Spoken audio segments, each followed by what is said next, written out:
Thanks, Goose. Alright guys, let's get into the dirt of MXGP.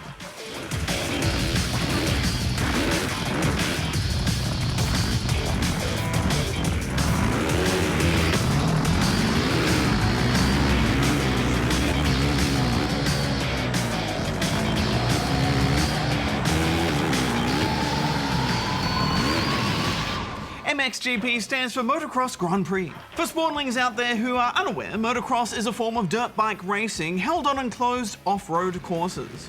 Basically, it's the grittier, muddier version of MotoGP. Yes, and like MotoGP, MXGP has an extensive roster of official tracks, riders, and bikes to take on. It's got your stock standard sports modes from customizable championships to career and quick play modes. And there's also online matchmaking, but sadly we couldn't find anyone. Affirmative. And to make matters worse, there's no split-screen multiplayer to use instead. Cheer up, Darren. There were some positives though, weren't there? Oh, affirmative X. One of the cool features that MXGP has over more traditional road racing is that there are a variety of different surfaces to race on. Each surface affects the amount of grip your bike can get, which changes the way you ride and take corners. Yeah, and I liked that during the races, the tracks deteriorate, making the later laps a real challenge as you skid and bounce through deep tread marks left behind by yourself and other riders. I especially noticed this in the practice and qualifying laps before the events. These sessions can run up to 30 minutes, but I never played more than about 8 minutes of each before I moved on. I imagine a full half hour of racing would leave a ditch in the track to rival the Grand Canyon. Hex, the Grand Canyon is over 1.8 kilometers deep in some areas. Yeah, okay, maybe I was exaggerating a little bit. Well, the ditches do certainly make navigating the course a bit trickier, which is the last thing I need. I'm not ashamed to admit that I had a bit of trouble getting used to the controls. What a noob! No, Darren, it's alright. In your defense, the controls do take quite a while to master. But it's a good control system once you get the hang of it.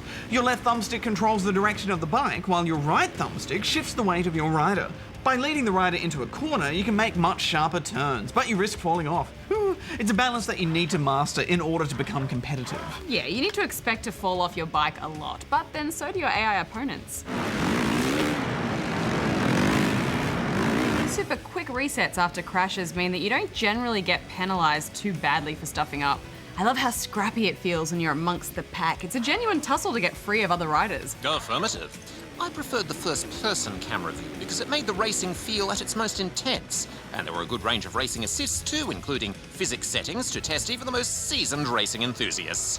You can also tweak your bike's suspension, brakes, and gears before a race to optimise it for each track. Well, I don't know about you guys, but when I get on a virtual dirt bike in a video game, I want to be able to do sick backflips. And the most I could do with this game was lean back a bit.